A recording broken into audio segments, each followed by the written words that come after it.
Okay, thanks for being here. A little bit about myself. I'm always saying I'm that silly old guy from the Netherlands with a passion for agile project and portfolio management. I worked 37 years for ING and NN. I built PMOs in Asia, in Europe, and 9 years ago I started to build my own company with a couple of friends, and we gave training classes, we do maturity assessments in organizations, and I like to write. I wrote a couple of books. We're going to talk about one book today, Agile Portfolio Management. I also have a blog. And on that blog you can find, I think, already more than 400 reviews and summaries of books about our passion. So feel free to have a look at my blog, Henny Portman. Okay, we are going to talk about Agile Portfolio Management, the bridge to strategic agility. So let's first have a look. When I talk about Agile Portfolio Management, I doesn't mean portfolio management of initiatives we are running in an agile way. Now, when I talk about Agile Portfolio Management, I mean more the agile way of doing portfolio management, the agility within portfolio management. So I see a sort of continuum. From one side, plan-based portfolio management, to the other side, discovery-based portfolio management. A little bit in line with the first session of this morning, beyond budgeting, where we had a fixed part and the other part. So, before I go into this, to move from one side to the other, I'm going to talk about 10 different measures with their own control variables. But before that, let's first have a look about portfolio management. I'm always saying when I look at portfolio management, it's about answering 4 questions. And there you already see the difference between plan-based and discovery-based. So are we doing the right things? Of course. If you're doing it plan-based or discovery-based, it's about the same, as long as the initiative contributes to the desired organizational goals. But when we look at the other things, are we doing it in the right way? There we see a difference. So, plan-based, that's about project budgets. That's about a portfolio plan. That's about pushing. And if we look at discovery-based, then it's much more about allocating budgets to value streams. Having initiatives in a roadmap and pulling them from that roadmap. And maybe using an agile framework, Scrum, or scaling framework, or whatever. Next question, are we getting things done?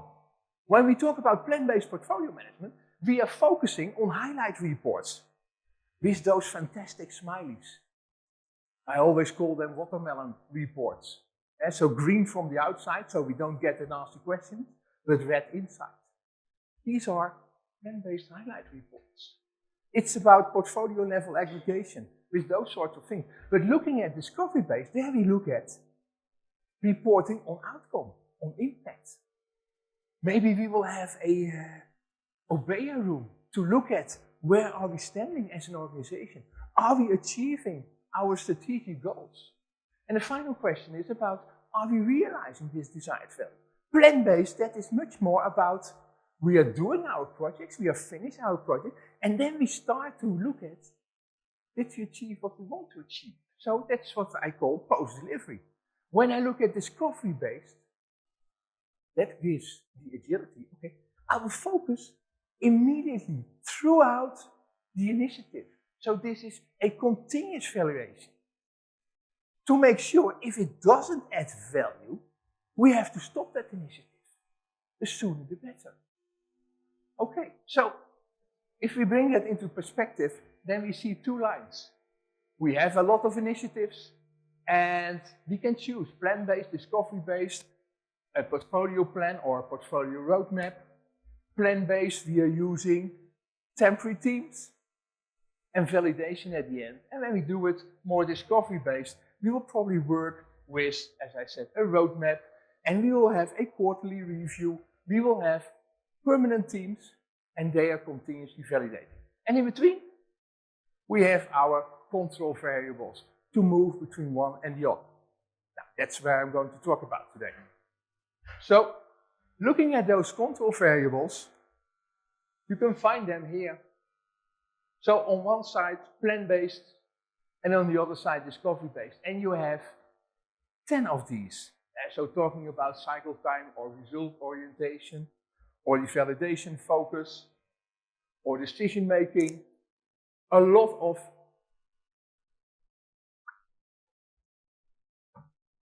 measures to be taken, a lot of focus areas. I'm going to talk about each of them. So let's first look at the first one. Cycle time, horizon. I am not saying that one side is better than the other. That depends on your organization. When, for example, I'm in the energy sector, maybe I am delivering electricity using a grid, where I then think about my planning horizon, maybe it's 30 or 40 years. But on the other hand, maybe I'm in the financial industry. My planning horizon becomes shorter and shorter. So what you need in your organization, when we talk about this horizon, you need a sort of heartbeat in your organization. When is it possible for me, as senior management, to make changes? When I look at plan-based portfolio management, and of course 30 years, that's a long time, but I see still a lot of organizations where they say, we will have an annual process. So that means on an annual basis, we can make larger changes, bigger changes. But the world is going and moving faster and faster, so I have to make changes much faster. So I have to look at the moments when I can make changes as senior management. So my heartbeat will get faster. So here, for example, I gave an example where I have a heartbeat, a quarterly heartbeat. And in between, you can use iterations, sprints, time boxes, whatever you have in your organization. But I give here senior management the opportunity to say, after a quarter, looking backwards, what have we agreed upfront to deliver in this quarter? What have we delivered? And maybe the external circumstances change, so I have to do something else. So I give them the opportunity. And you see many frameworks who are using this model. This is, for example, SAFE. So that's a little bit comparable, where they took 2 weeks for the PI planning. And in this one, it's just 1 week. And it is a little bit more practical. I see many organizations also using SAFE, but they say the IP is just 1 week. I think when you talk about a heartbeat, it's also important to look at your escalation route. I see organizations where there is a problem in one of the teams, and they are going to escalate to senior management. And then the next meeting when they are coming together, that senior management team, will be a week or 2 weeks later. And maybe they cannot make the decision and have to escalate as well. Maybe that will also take 1 or 2 weeks. I see several organizations, and in my book we describe some real extensive case studies from organizations where they have organized it in a different way. When there is a problem, they can escalate in the same day and they receive their answer in the same day. So they schedule that for all the teams will have on a certain day their meeting. It can be escalated, and they will get the answer back in the same day. So that gives a lot of time you are not wasting. And when I look at the standards group, they talk about decision latency as one of the biggest problems why there are so many problems delivered too late. So you have to think about, so not only creating a heartbeat, but also looking at your escalation routes. Another one is the number of initiatives. Can I have some hands? Who is working in more than one team or working on more than one initiative at the same time?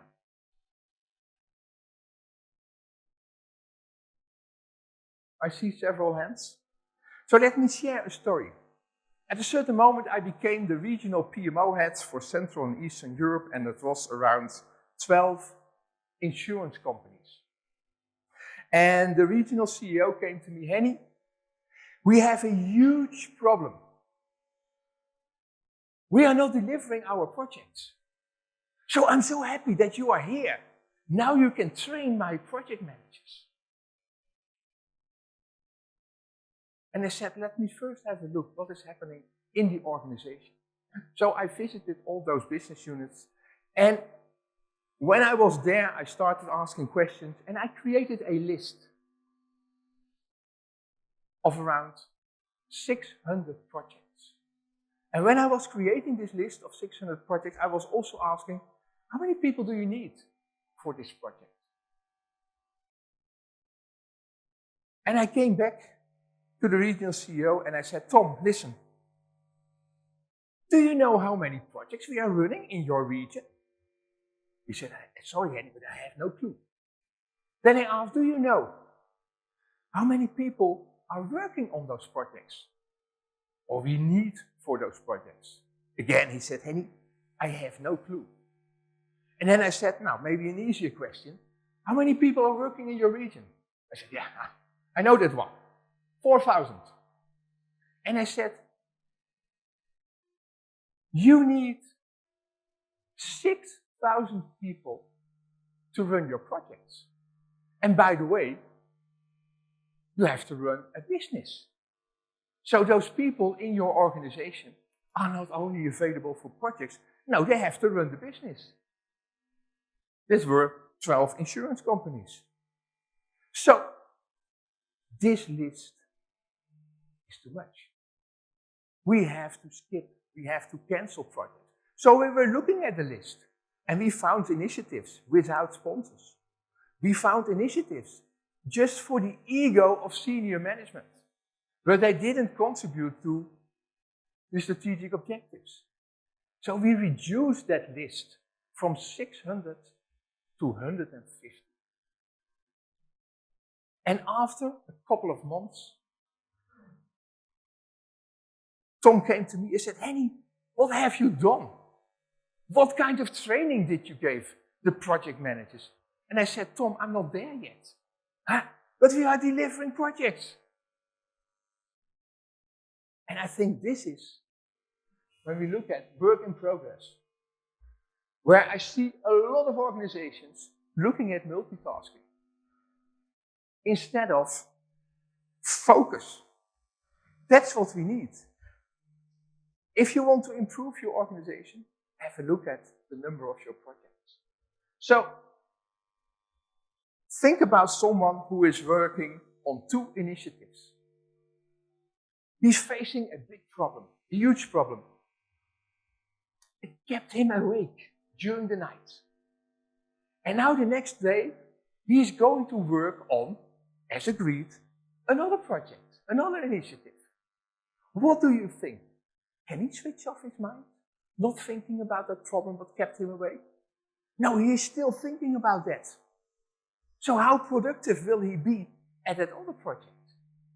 So we have to move away from that. And it'll take a little bit too much time to do it now, but maybe you can do it at home. Divide your team in 2 and give them 2 tasks. The first task is write down the figures from 1 to 26.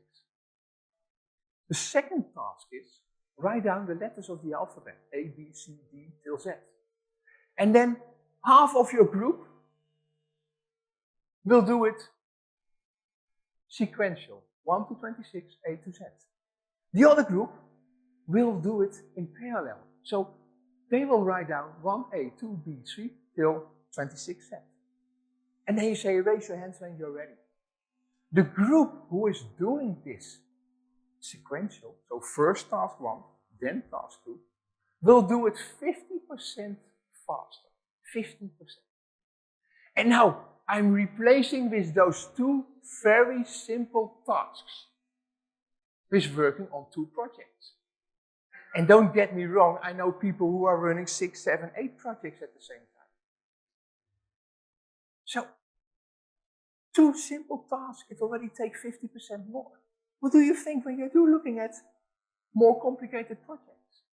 So we have to look at our initiatives. Can we set up, can we remove task switching? Let's say to monotasking. So create a backlog with your initiatives. Prioritize your initiatives and start with the first one. And of course, the world is not that simple that we can say as an organization, we can focus on one project. Of course not. So probably you can run several projects at the same time, but not using the same resources. And that's what you have to find out. What is your WIP limit? How many projects can you run in parallel? And that's key. Another one is about manage by value. Who manage in their organization by value? A few. Do you have a definition of value? Because I hear a lot of people who say we manage by value, but they don't have a definition. So maybe looking at value, what can we do? So this is my measure. Result orientation. Is my focus on output or is my focus on outcome? So when I look at output, the organizations who are focusing on output, they are using the assumption that if I deliver the output, I will achieve my objectives. But that's not always the case. So if we are doing that, so probably we have done the whole initiative in total. And then we find out we didn't achieve this. You could see that, I would say, as a very big, expensive experiment. So the sooner the better we can stop such an experiment, because we know it's not going to add value, the better. Now just a few ideas when you can look at what can we do to measure on value more concrete. It's subjective. Maybe you can look at it from a multidimensional way. Make value a continuous discussion, a continuous conversation. Maybe you can give your product owners a sort of framework to use. Maybe it's better to skip the name product owner and call it a value owner, because that's what this person is all about. Or look at your definition of ready. Make sure value is part of that. And use time as a means, okay, I would like to achieve some value. Or this is just a framework where we focus on value. So when I look at a product I delivered for my customers, for my clients, there is a lot of value in it. But maybe there is also unrealized value. Okay, so if there is unrealized value, maybe I can use that. Or when I look at value, how long will it take to add new functionality to my product? So that's also value for the organization. Or am I able to innovate in my organization?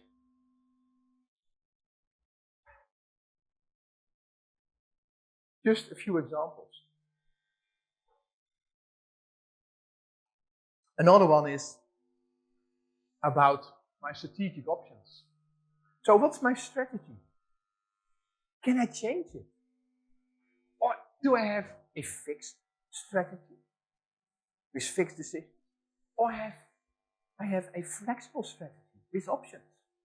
And so probably you will have to use a sort of framework, looking in the world where we are now living, in our VUCA world. And so volatility. If you want to cope with volatility, you need a vision as an organization. Or when you look at uncertainty or complexity. If you look at complexity, you need clarity. If you look at ambiguity, we need agility to focus that. So in your organization, looking at Where do we want to be? Maybe you created a SWOT analysis. And when you look at where you want to be, develop scenarios. And within those scenarios, have your options. So, when the external circumstances change, you can change your strategy as well. That makes you more flexible as an organization instead of having a fixed strategy. And if something is happening, you don't know what to do at that moment. You have to rethink and start all over again. No, do it up front. So that's why I'm saying this will also help, this strategic changeability. Or think about, for example, the batch framework. When you look at your strategic choices, I think this is a good way to look at them, because there is a lot of uncertainty in your choices. Maybe you will make your choices based on a little bit of gut feeling or Fingerspitzengefühl. So that's why I'm saying when we look at strategy, you can better compare strategy with poker than with chess. Spotify uses this idea. They did some exercises with bet boards to look at, okay, which direction are we going to move with certain products or within certain markets? Or when we look at SAFE there, we see the set-based approach, where at the beginning we will keep all our options open. And at a certain moment, we are skipping options. And then we are moving towards the right solution, instead of a single solution where we focus on from the start. Another one is data. How are we looking at data? Is this about assumptions? Is this about beliefs, opinions, expertise, authority? Or is it about data, evidence, market information, explicit, confirmed hypotheses? So, in my book, I describe several. I just used one here as an example, the OKRs. To get the real data. What do we want to achieve? Objectives. Senior management can set that. What are the results we would like to achieve? In this example, in a tribe, okay, increase quality of life through education. Okay, but what does that mean if you want to achieve that? Okay, but it now takes us 10 minutes to get some water. Okay, 2 hours to get some water. Can we reduce that? Yeah, if we have a village pump. Okay, then the action will be the activity, okay, building this pump. So this helps that senior management can set the objectives and the key results. So what's the impact on my organization? And can leave it probably to the teams to come up. And what do we need to do? And so from that perspective, OKRs are a good alternative. And when you look at KPIs, these are health metrics. It's always looking backwards. What is the situation? You cannot change it anymore. So that's just okay. What is the temperature now? Here we are looking at what do we want to achieve. And think about the value orientation. We are focusing. So if we are not reducing this to 10 minutes, but maybe to 1.5 hours, okay, it's faster, but that doesn't help us. We are not going to achieve our objectives. Another one is make choices reversible. I already said, talking about product development. If I build a product, let's say I'm a marketing director, I have a fantastic idea for a new product. And I convinced senior management and I said, okay, I need a team to build this product. And I got the team, I got the people, and we started building the product, and maybe it takes us 6 months. So near the end, when we are testing, okay, we organize a launching party with the press, and everybody is there. Looking at that fantastic product. And then we start selling this product. But not that many people are buying our product. So we spend 6 months. So would it be nicer if we can say much faster, no, this is not the right way. So this is where we talk about execution flexibility. So not only focusing on a fixed execution, but a flexible execution. Now here you can think about, I have an idea. And what does it mean if I want to introduce this idea? Maybe maybe all of you have heard about the minimum viable product from Eric Ries. To test a hypothesis at the beginning before you start your project, before you start your new product, your new functionality. To use an MVP, to test a hypothesis makes it sense. Maybe it's so complex that even an MVP is too difficult, and maybe then you must think about a RAT, a riskiest assumption test. So you start to test a small part. And maybe you will do a few RATs, and then you have your MVP. So now I have an MVP, and my hypothesis says is proved. Okay, let's continue. And then I start, okay, I have an MVP. Is my client willing to pay for that? No, it's just the MVP. Maybe I have to add some functionality. And that's what I call my MMP, my minimum marketable product or single feature product. So I see in lots of discussions that the MVP is my first commercial product. I don't think so. I think it's my MMP. So I have a product with not all the functionality, but my client is already willing to pay for that. Maybe not the full amount, but it's willing to pay some money for that. And then I start to look at, is there still value my clients are looking for? So my unrealized value, is that there? If there is unrealized value, I can add functionality to my product. And every time I can ask, is my client willing to pay for this additional feature? If not, I have to stop. And then I can ask, of course, myself, do I already have a mature product, so I will keep maintaining this product? Or maybe it's still immature. And then I have to take it off the market. So by using this execution flexibility, you will have many more chances to stop the execution of your initiative. And to say, I can now use those scarce resources for something that will add benefits to the organization. So I think this is also a very important one. Another one is about who are making the decisions involved, product owners and business owners. So in traditional organizations, more on the plan-based side, we see a decision-making structure with a portfolio board or portfolio table, and they are going to make the decisions about what are the projects we are going to execute. And let's say they are making those decisions based on a lot of assumptions. Do you think senior management has a clue about the available resources? About the needed resources? About what the market really wants? Maybe about your architecture? So there are lots of uncertainties, lots of assumptions.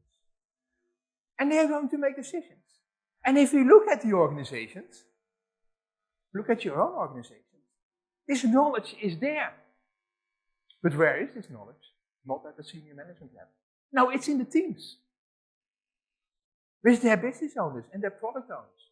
So involve those in your decisions. And when there is a decision on the table, maybe one of the product owners or business owners will say, okay, I don't think we have enough information to make the decision. But maybe we can run a simple experiment in the next period in my team. And based on the outcome of that experiment, next time we are sitting together, I can give you feedback if it makes sense to include it in our portfolio or not. But that will help. So when I look at a plan-based organization, they will probably have a PMO to support this portfolio board. When I look more at the discovery-based part, then I see value management officers. And their key task is to make sure there will be a continuous flow of initiatives that will add value to the organization. And they must have the authority to stop initiatives if they see, based on the Urbea rooms, etc., this initiative is not going to add value to our organization. We have to stop.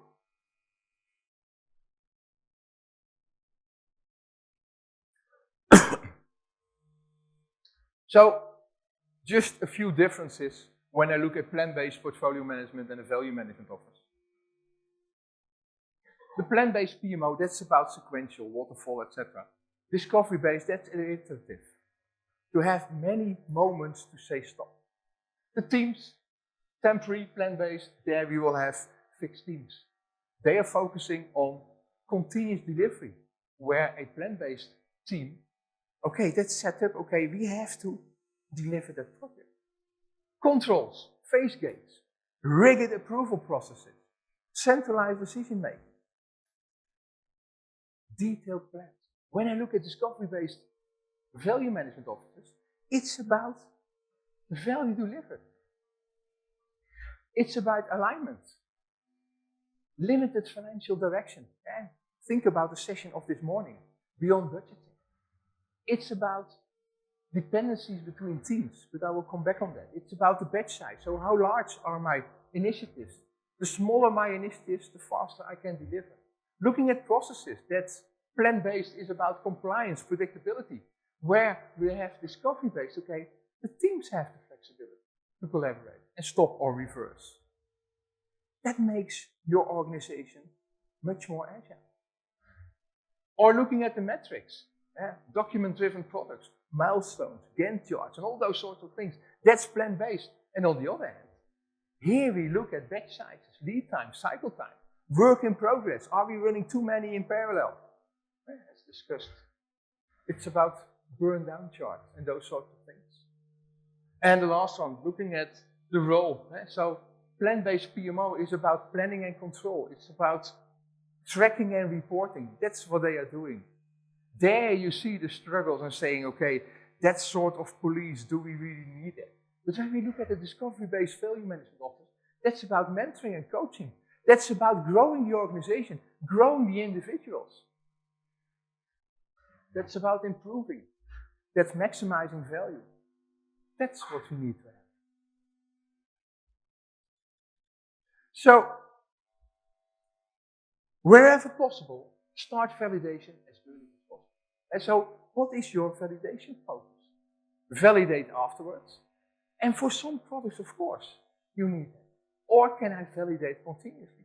Where I can validate continuously, so where I can conduct many experiments, and every time I have the opportunity to say, no, it doesn't add value to the organization. Let's stop the initiative. And that makes your portfolio management more agile. So, the more experiments, the better. Growth delivery. So when I look at the execution mindset, are we looking for a fixed performance or a growth performance? And then you can ask yourself, yeah, but what does it has to do with portfolio management? When you look at your teams, and if you take it for granted, okay, this team can deliver so much, then from a portfolio perspective, plan-based, maybe annually, okay, we know how much the team can deliver. Okay, so that we will use to look at our next plan. But if we have an execution mindset, looking at growth, if the team can deliver twice as much, I can, as an organization in my portfolio, deliver much more. So, what can you do to increase that? So, can you increase the knowledge? Can you increase the competence of your teams? Can you reduce your dependencies between the teams? Or simplify your architecture, or maybe integrate them. Probably we are going to discuss that tomorrow and the day after, looking at continuous integration, continuous deployment, DevOps, and all those sorts of things to speed up. And as an example, when I look at dependencies, and I see many organizations creating processes to manage dependencies, I think that's a false solution. When I look at SAFe, that's all about managing dependencies. So we are here looking at the symptom. That's not what you're looking for. So maybe you have to look at something else. If I can simplify my architecture, and teams can be much more independent to deliver solutions, to add changes to those services, and think about microservices and those sorts of things, then I'm not managing dependencies anymore. No, I'm taking them out. So I don't need a process to manage them, because there are no dependencies. That's not easy, but okay, I think this is worth to focus. Not implementing a process, no, taking away those dependencies. So that's part of your execution mindset. Or improving portfolio management. How are we going to look at the portfolio management improvement? Are we doing that annually, or are we doing that short-sighted? Using the heartbeat of your organization. And so every time I can go a little bit faster. So looking at portfolio management, use retrospectives. Where can I improve my portfolio management? What can I learn? In line with the heartbeat. So every time I can use that moment. And maybe I will come up with a lot of ideas. Prioritize. Take small steps. Experiment. Everything in one go will not happen. Think about if I say, I have a whole year, 365 days, and every day I'm not improved. Then at the end of the year, there is no improvement. You can also do it different. This was Dave Brailford, Team Sky Cycling, Tour de France. Was never won at that moment by a British person. And he said, I would like to see that a British person is going to win the Tour de France. And he said, I will take 5 years to achieve that. And I will ask my team, find improvements in the food, in the mechanics, in the physical strength, in everything. And he didn't succeed in 5 years. No, it was in 3 years' time Brad Wiggins won the Tour de France. Because they made all those small changes.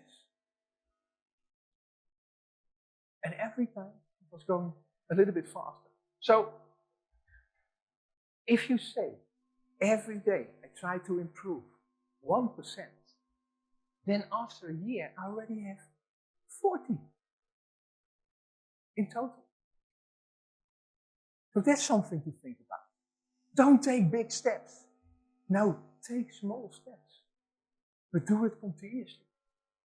And that will bring you forward.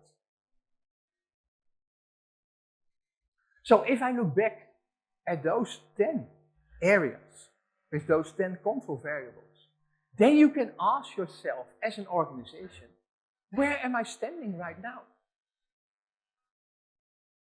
Maybe I focus a little bit too much on multitasking. And we are running just a few projects. And you say, yeah, but we are now not going fast enough looking at the external world. So we have to do something different. So you can make an evaluation. Where am I standing? I really believe that if we know what we are going to deliver, that it will achieve our objectives. But you find out we are not achieving our objectives. So we have to do something there. So you can make your measurement. Where am I standing right now? And where do I want to be? I would like to make much faster decisions. So my cycle time, my horizon must be much shorter. So I can make a lot of decisions. So, looking at my current and looking at my desired, okay, that's my delta. I can make a plan. And if I make a plan, okay, I'm not going to do everything at the same time. For organizations who are struggling, start with, for example, work in progress. How many initiatives are we running at the same time? That's a big one. Get that under control. Then looking at how often can senior management make decisions. So looking at your cycle time. Then looking at your decision-making structure, your execution flexibility. And so every time you can make a next step. And that will help you as an organization to become, from a portfolio perspective, more agile. And that's where I want to stop for now. Of course, there is much more to say about this, but maybe there are some questions. And if not, have a look at my book. Yeah, great presentation. Yeah. So, I can go. So the value-based management that you're talking about, right? So do you have any thumb rule or some North Star metrics to define the value itself? Is it always so you can look at, for example, it depends on the type of organization. So when I look at the financial industry, of course I can look at what are the financial results, but I can also look at, when I say it's from a holistic view, so what is my net present value? What is the satisfaction of my customer? So I can bring a model, multidimensional, looking at all those different factors. When I look at a different industry, let's say, for example, energy, okay, so I'm not looking at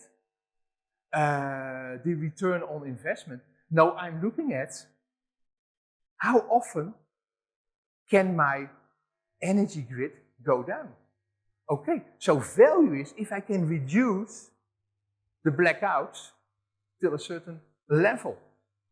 So that's a completely different view. So it really depends on the type of organization. And when I look at the medical industry and looking at a hospital, so what's value in a hospital? The sooner I can get a person who is in the hospital out of the hospital and healthy again, will say a lot. So if I make a change and that will reduce the time of being there in the hospital by a certain amount, okay, then that's value.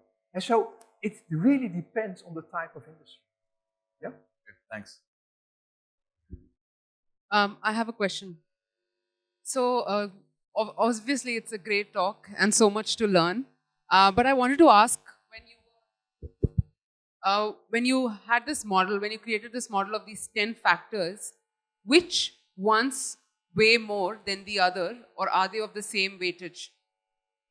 Now, as I already said, when you start, when I look at organizations who are really focusing on their plant-based view, they are doing it annually, etc., I think in those organizations, I can almost be sure that they are running too many projects. Think about my example when I became the regional PMO head in Central and Eastern Europe, and we were looking at their portfolio. So I think if you have not done that in your organization, start there.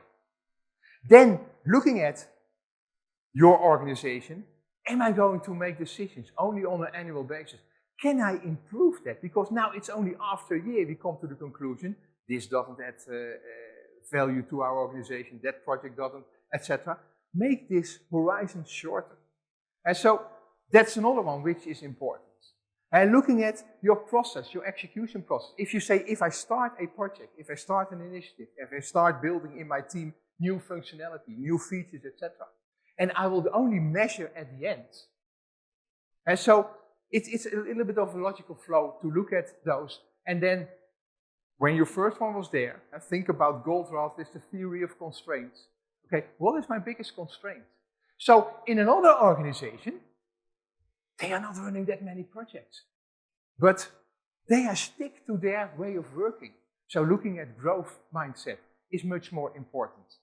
And so look in your organization, where are the biggest constraints? And then look at those 10 and say, okay, which one will help me to remove that constraint? Yeah? Thank you. Thank you so much, Henny. We're out of time. That was a fantastic presentation. Thanks so much for being My here. pleasure. Okay, lunch.